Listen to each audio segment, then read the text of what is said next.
6 de junio de 1944. En algún lugar sobre Normandía, paracaidistas de las divisiones aerotransportadas 82 y 101 están a punto de saltar en la oscuridad. Atado a sus piernas hay un arma tan fea que los soldados la llamaban pesadilla de fontanero, decorador de pasteles, y más comúnmente, debido a su apariencia, pistola de engrase. Costaba $18.50 fabricar el subfusil M3. Estaba destinado a reemplazar al Thompson, que costaba más de $200. El M3 fue diseñado para ser desechable, literalmente tirado cuando se rompiera porque ni siquiera se fabricaban piezas de repuesto. Los soldados lo odiaron a primera vista. Sin embargo, esta monstruosidad de metal estampado serviría a las fuerzas estadounidenses durante 50 años, más tiempo que cualquier otro subfusil en la historia militar de Estados Unidos. Combatió en la Segunda Guerra Mundial, Corea, Vietnam, e incluso en la Guerra del Golfo en 1991. Las fuerzas especiales todavía usan versiones suprimidas hoy en día. Esta es la historia del arma que nadie quería y que se convirtió en el arma que nadie pudo reemplazar. Para 1941, Estados Unidos tenía un problema. El subfusil Thompson era magnífico. Los gánsteres lo amaban. Los soldados lo amaban. Estaba hermosamente mecanizado y era letal. Pero costaba más de $200 por unidad en 1939. Y aún después de simplificaciones, todavía costaba $45 en 1944. Peor aún, cada Thompson requería 150 horas hombre de mano de obra calificada y fabricación de precisión. Estados Unidos estaba a punto de pelear una guerra en dos frentes a través de dos océanos. No tenían tiempo ni dinero para la perfección. El Departamento de Artillería del Ejército observó que estaba funcionando en otros lugares. Los alemanes tenían el MP-40, acero estampado, simple, efectivo. Los británicos, desesperados durante el Blitz, habían creado la pistola Sten. Tan tosca que parecía hecha en casa, pero funcionaba y no costaba casi nada. En octubre de 1942, las especificaciones eran claras. Construyannos un subfusil de acero estampado. Que dispare munición 45 ACP. Mantengan la cadencia de fuego bajo 500 disparos por minuto y háganlo más barato que todo lo demás. Mucho más barato.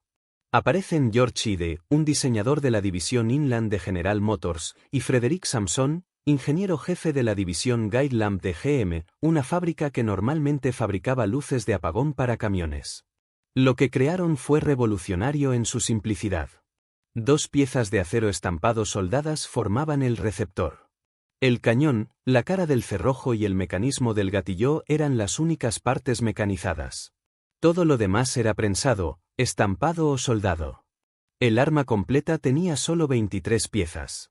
El costo final, $18.50 por unidad. Los altos mandos militares lo declararon desechable. Cuando se rompa, tíralo y agarra otro.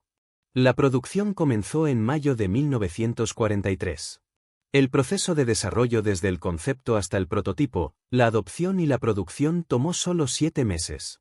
Ninguna otra arma de fuego en la historia militar de Estados Unidos ha igualado esa velocidad.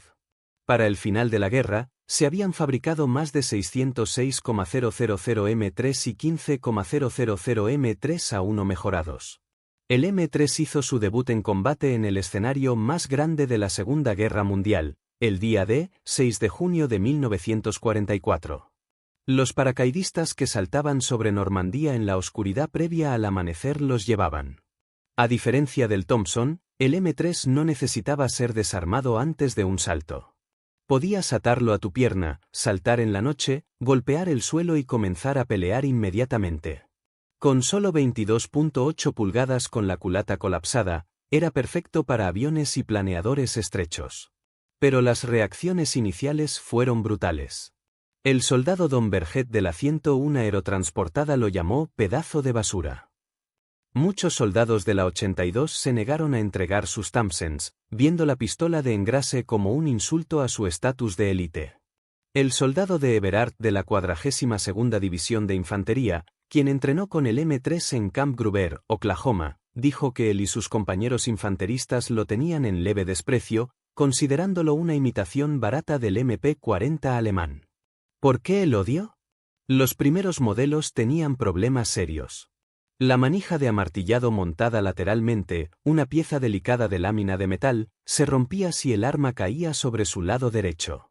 Aunque podía sobrevivir una caída del lado izquierdo sin problema, si caía del lado derecho, la manija se rompía. Una vez que eso sucedía, no podías amartillar el cerrojo y el arma se convertía en un pisapapeles inútil de 7 libras. Los depósitos de reparación de campo en Francia estaban abrumados con M3 rotos después del día de los técnicos de artillería tuvieron que improvisar, cortando ranuras en los receptores y fabricando manijas de reemplazo toscas solo para mantener las armas funcionando. Fotos del tercer ejército del general Patton alrededor de la batalla de las Ardenas muestran M3 reparados de esta manera. El Museo Nacional de Historia Militar en Luxemburgo tiene 5 M3 con estas modificaciones de campo en su colección. El cargador era otra pesadilla. El cargador de columna única de 30 balas era difícil de cargar y propenso a atascarse si incluso un poco de suciedad entraba. El sargento M. Morris, escribiendo para la revista Yank, describió cómo una compañía de infantería le dijo que el liberador del cargador en la pistola de engrase es demasiado flojo y cuando se ejerce una leve presión sobre él mientras el arma se lleva colgada del hombro, el cargador se cae. Consecuentemente, los hombres toman un martillo de bola y doblan el liberador ligeramente para hacerlo más seguro. Los soldados improvisaban en todas partes. Algunos cortaban resortes de varillas operadoras del rifle M1 en 4 secciones para reforzar el liberador del cargador. Otros encontraron formas creativas de llevar cargadores de repuesto sin estresar el débil seguro del cargador. Pero algo interesante comenzó a suceder mientras la guerra continuaba. Los soldados comenzaron a darse cuenta de algo. Cuando el M3 funcionaba, realmente funcionaba. Un informe de observaciones de combate del ejército fechado el 5 de febrero de 1945 de líderes de pequeñas unidades en la 99ª División de Infantería declaró, el subfusil M3 es la mejor arma que usamos para patrullar. Puede ponerse en acción rápidamente y a cortas distancias es preciso y poderoso. El arma pesaba solo 8 libras cargada en comparación con las más de 13 libras del Thompson. Un soldado podía llevar más munición y permanecer en la pelea por más tiempo. La cadencia de fuego, 300 a 400 disparos por minuto, era la mitad que la del Thompson, lo que significaba mejor control y mayor tiempo de combate antes de quedarse sin munición. Y había algo más. El M3 era absurdamente confiable una vez que se corrigieron los primeros problemas.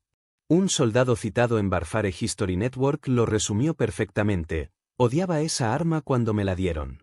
No se veía tan elegante como mi Thompson y parecía una sobra del armario de piezas. Pero cuando la necesité, esa arma nunca me falló. No la limpié en combate. Solo la cargaba y la arrastraba por el barro y seguía disparando. El M3 funcionaba en los desiertos ardientes del norte de África. Funcionaba en el bosque congelado durante la batalla de las Ardenas. Funcionaba cuando se caía, cuando estaba cubierto de barro, cuando estaba empapado por la lluvia. Los registros muestran que el M3 tenía un mejor desempeño en pruebas de barro y arena que cualquier otro subfusil estadounidense jamás probado, gracias a su sistema operativo completamente cerrado y tolerancias generosas. Los tripulantes de tanques lo amaban. Para finales de la guerra, los tanques Sherman venían equipados con hasta 5 M3 para protección personal. El cabo Carlton Chapman del 761º Batallón de Tanques, las famosas Panteras Negras Afroamericanas, fue fotografiado el 5 de noviembre de 1944, mirando a través de la escotilla de su Sherman cerca de Nancy, Francia, con su M3 visible. El armero Russell Spune explicó, un M3 levantado por encima de la abertura de la escotilla podía rociar el campo con muchas balas en cuestión de segundos. Esto desalentaría a un enemigo cercano de cualquier intento de interferir con aquellos que necesitaban abandonar su tanque. El M3 incluso liberó campos de prisioneros de guerra. El 6 de abril de 1945, cuando el Comando de Combate B de la 14ª División Blindada llegó al campo de prisioneros de guerra Oflag 13B en Ammelburg, Alemania, encontraron las puertas cerradas. Dos soldados del 47º Batallón de Tanques Medianos resolvieron ese problema rápidamente. Con sus pistolas de engrase M3, dispararon las cerraduras y liberaron a casi 500 oficiales estadounidenses, incluyendo algunos capturados durante la Batalla de las Ardenas. Pero había otro lado en la historia del M3, uno que permaneció clasificado durante décadas. La Oficina de Servicios Estratégicos, la OSS, precursora de la CIA, necesitaba un subfusil suprimido para operaciones clandestinas detrás de las líneas enemigas. El diseño compacto del M3 y el uso de munición subsónica, 45 ACP, lo hacían perfecto para su presión. A finales de 1942, la OSS contrató con IG Standard Company para producir 1,000 M3 suprimidos. La división Guy Lamp perforó los cañones de las armas, y técnicos en Bell Laboratories diseñaron un supresor especial de 14.5 pulgadas usando malla de alambre en lugar de deflectores. El cañón perforado se extendía solo a través de la sección de gran diámetro del supresor, con malla de alambre fuertemente enrollada actuando como cámara de expansión para ralentizar los gases propelentes. El resultado: el supresor era tan efectivo que el ciclo de la acción del arma hacía más ruido que el disparo real. Estos M3 suprimidos fueron entregados a agentes de la OSS y combatientes de la resistencia europea para misiones de asesinato en territorio ocupado por los alemanes. Un ejemplo con excelente procedencia fue proporcionado a un combatiente de la resistencia europea para una misión específica justo al final de la guerra. La guerra terminó antes de que pudiera ser usado, dejándolo en condición de coleccionista. Los agentes de la OSS también usaron kits de conversión de 9 mm que permitían al M3 disparar munición alemana capturada. Crucial para operaciones profundamente detrás de las líneas enemigas donde el reabastecimiento era imposible. En el Teatro del Pacífico, los marines estadounidenses en tanques llevaban M3 en Iwo Jima y Okinawa. Los buques de la Armada los mantenían en armeros de armas pequeñas para grupos de desembarco. Personal del ejército chino y guerrilleros de la OSS en Birmania los usaban contra los japoneses. Y la guerra secreta del M3 no terminó en 1945. Se suponía que el M3 era desechable. Se suponía que duraría lo suficiente para ganar la guerra, luego ser desechado. En cambio, se convirtió en una de las armas de servicio más largo en la historia militar estadounidense. En diciembre de 1944, se adoptó el M3A1 mejorado. La frágil manija de amartillado fue completamente eliminada, reemplazada por un simple agujero para el dedo cortado en el cerrojo. La culata de alambre fue rediseñada para funcionar tanto como herramienta de carga de cargadores como llave para el cañón. Se construyó un engrasador en la empuñadura de pistola. El arma podía ser completamente desarmada en un paquete de 13 pulgadas para operaciones clandestinas. Durante la Guerra de Corea, ICK Gun Company fabricó 33,200 M3A1 adicionales para satisfacer la mayor demanda. La pistola de engrase se convirtió en el principal subfusil para las fuerzas estadounidenses y surcoreanas, en parte porque las fuerzas comunistas estaban usando Thompsons capturados donados durante la Segunda Guerra Mundial. En Vietnam, el M3A1 sirvió con tropas regulares, fuerzas survietnamitas, tripulaciones de helicópteros y unidades de operaciones especiales. M3A1 suprimidos fueron llevados por Marine Force Recon, Navy SLS y LRPS del ejército en operaciones secretas detrás de las líneas comunistas. Combatientes tribales Montagnard armados por asesores estadounidenses los usaron para defenderse contra ataques del Vietcong. Cuando se formó Delta Force en 1977, el M3A1 suprimido fue su subfusil inicial. Algunas fuentes reportan que operadores de Delta los llevaron durante la operación Eagle Claw, la misión fallida de rescate de rehenes en Irán en 1980, aunque esto permanece controversial. Y aún así el M3 sirvió a lo largo de los años 80 y hasta los 90. Los M3A1 permanecieron como equipo estándar en vehículos blindados estadounidenses. Tanques de batalla principales M60, vehículos de transporte de personal blindados, vehículos de recuperación de tanques. Soldados que sirvieron en la tormenta del desierto en 1991, 50 años después del desarrollo del arma, reportaron que las tripulaciones de tanques todavía los llevaban. Un excomandante de compañía de tanques declaró que tenía 2 M3A1 en el armero de su unidad hasta el año 2001. El M3 no fue oficialmente retirado del servicio estadounidense hasta 1992. Para entonces, algunas pistolas de engrase tenían casi medio siglo de antigüedad y todavía funcionaban. La pistola de engrase M3 representa una de las grandes ironías del desarrollo de armas. A veces lo barato y feo vence a lo caro y hermoso. Fue diseñada en 7 meses por una compañía que fabricaba faros de automóviles. Costaba $18.50. Parecía algo de una ferretería. Los soldados inicialmente la despreciaban. Los militares la llamaban desechable. Sin embargo, duró más que el amado Thompson, duró más que el M1 Garand, duró más que el rifle M14. Sirvió en más guerras a través de más décadas que casi cualquier otra arma de fuego estadounidense. El M3 demostró que en la guerra, lo que importa no es cómo se ve un arma o cuánto cuesta. Lo que importa es si funciona cuando más lo necesitas.